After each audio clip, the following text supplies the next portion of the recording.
I am with my friend Chris Montana. We have toured your family business, and I discovered you are a baker. I am not a baker. And one of your favorite things to make is bread. Absolutely. And hopefully by the end of this, you and anyone else should not be freaked out about making bread. And even the whole warm water, we've got a recipe here. It says 110 degrees, and most people can't just divine that. But warm water will get you there. Okay. Right? Are you the baker in your house? Usually I'm the baker in the house. I think that if you want a quality product, then typically I am the baker in the house. Although my wife also bakes, but she breaks all the rules, and I can't stand to even watch it. We've got our ingredients out here for this bread recipe. The first thing it tells me to do is mix warm water, yeast, let me see here, and honey. So I am going to pour, this water actually is 112 degrees. It's supposed to be 110. We're going to get away with that. Okay, all right. So By the time it touches that metal bowl, it'll probably be 109. Really? Yeah. Because some of that heat's going to get sucked out. All right, so then I'm going to put in my yeast and this honey. One of the nice things about honey is that not all sugars ferment out entirely, and sometimes they leave things behind. Honey completely ferments out, but what it does leave behind is a little bit of nice flavor, as opposed to white sugar, which can be a little tinny.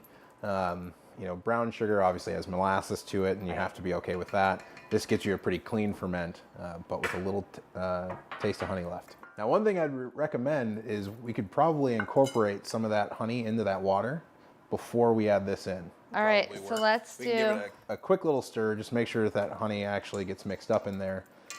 Once we put the flour in, we don't want things to start clumping and whatnot. And you got to mix that first before you start putting something dry in there. Okay, that is a good rule of thumb. I'm going to put... Just go all in. Now I'm doing it. No, we did mix it. We mixed it. All right, so I'm putting this in here. Okay. So at this point, it won't look much like the dough that we want to end up with. And really all that we're doing at this point is just mixing it enough so that way it's incorporated, and then we're going to leave it be. Yeah, you could probably call it good right there. All right. And you have some beautiful goop. A beautiful goop. It will kind of puff up, get bubbly, get kind of gooey and funky looking, which is what we want, right? So it's going to take a little while to do that. Chris, we have let this set for probably about 30 minutes, and it is sizably bigger than it was before. I kind of want to stick my finger in it. You can, and if you do, all the gas is going to come out because we haven't created really much of any gluten yet. So there's nothing to hold it in. Okay, really right now? Yeah, it might go down on its own. Oh, it's so sticky. You might have to do it again. You gotta do it like you mean it. Oh my gosh. Okay, so I'm gonna continue to bring this. And it looks kind of funky. It's got, those big gas chambers in it. And as you're breaking it apart, they'll just flop. So now we're gonna be adding in the whole wheat flour. Everything before was just a high protein flour, right? Which is what the bread flour, and then now we're adding the whole wheat flour. Which is also a high protein flour. Okay. We've also got some melted butter. Butter. And some honey and the salt. The honey that we put in before is probably gone. Oh. And so if you were to taste it, you wouldn't taste much honey at all. The honey that we're putting in now is the honey that you're going to taste in the bread when it's baked. Is the flavor. Okay, perfect. And the salt is going to help our gluten strands form. How do you know all this? Honestly, I'm not sure. Okay, Again, this is what's interesting to me. Okay, we're going to mix this. Then I think we're going to let this rise again. Well, no, now we're going to flour a flat surface and we're going to start kneading. So we don't want to go too far in there because then we'd miss all the fun, right? All right. Generally speaking, it's okay it's better to err on the side of being wet than on the side of being dry. Now that depends on the kind of bread you're making. Okay. But this is pretty gooey, pretty sticky, and that's okay. So now we actually have to create the webs of gluten that are going to hold this gas in so that way it's bread and not just gooey gunk. Okay. So we're going to put that onto the table, and we'll just throw a little bit of flour down. Okay. We're going to take that out. We're going to drop it on here. What we're going to do is we're going to fold it on top of itself and pat it down, turn it a quarter turn. Okay. Fold it again. And what you're going to be doing by doing that is you're going to stretch out the strands one way, and then you're going to stretch out another set of strands the other way, a quarter turn, and then another one, and another one, and another one. Do you just want to go in there on that? Okay, I think that seems right to me. Okay. I feel like I'm not that good at this. Well, there's an argument that you're not, but that's okay. So what we're doing is we're flattening it out, folding it on top of each other, our little quarter turn. So we need to get it up, turn it a quarter to the side. We can get a little more flour going. And now, same fold. Let's get it all squished down.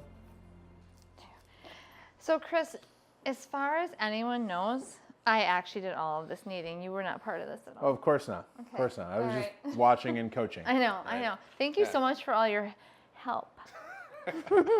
Anytime. Now what's next? So what we want to do is we want to get this into a nice little ball. Put a little bit of spray on, cooking spray on, so it's a little greased up. Right? We can throw this in here, and then we can just kind of roll it around. We need to let that rise one more time, and you can take, say, a wet rag, or a dish towel, or something, or just Saran wrap. Saran wrap's perfectly fine. What we don't want to have happen is we don't want it to dry out too much. So Chris, we let our dough rise really big in the bowl. It like doubled in size actually. Indeed. And then we punch it down. So now we're going to divide this up because we've got a little more dough than we actually need. And so you can do this with anything. I'm going to use this knife. And again, you can use the back of the knife. You don't have to use the front end of it, but I'm just using the front end just for ease right now. So we've got it in two pieces now. Now we need to form it. Kind of like we did before, we're going to spread this out a little bit. And it's okay if we're losing a little bit of that, a little bit of the gas that's in there. So take the end that is closest to you, and you're going to roll away, right? So take it and just fold it over itself, get it nice and tight. Eventually you're going to get this little sausage. So what we need to do is we need to take these ends and we're going to tuck them underneath, right? So just take your end, tuck that down, right? We're going to push that down a little bit. We're going to take this end, we're going to tuck that down, push that down a little bit, push it into itself. If you roll it over, right, this is where we're going to have our seams, and you want to have that one seam right in the middle. Maybe you have greased this pan, maybe you floured it, and then we're just going to go right in. So we're going to form it right in there. Now it's going to sit in here, and we're going to let it rise again. Right? Look at that. So look at that. It's almost starting to look like bread would be, right? And again, if you get a little flour on you, like I just added some to your arm, that means that you're doing it right. If you get out of this clean, you're doing it wrong. Okay. You're going to let this rise again until it's about 1.5 inches over the top, All right. and you're going to bake it. Meaning it will like literally puff up again a third time. It's going to come up again, right? And it'll be about here, Okay. right? And that's good. And then we're going to pop that into the oven. My guess is that it's 350. Yep. For about 35 minutes, I think it told me. How do I know my bread's done though? Like, is there a poke test? Is there what? So one of the reasons why we want to make sure that this is a greased pan or a floured pan is that you can take the loaf out, flip it over, it'll easily come out of that bread pan and tap the bottom. If it sounds hollow, you're in business. Got If it. it sounds dense, you still got a little way to go. All right, perfect. Chris, thank you so much for all your help. I think I am ready to go on my own bread adventure now. I think so. I'm excited to try this.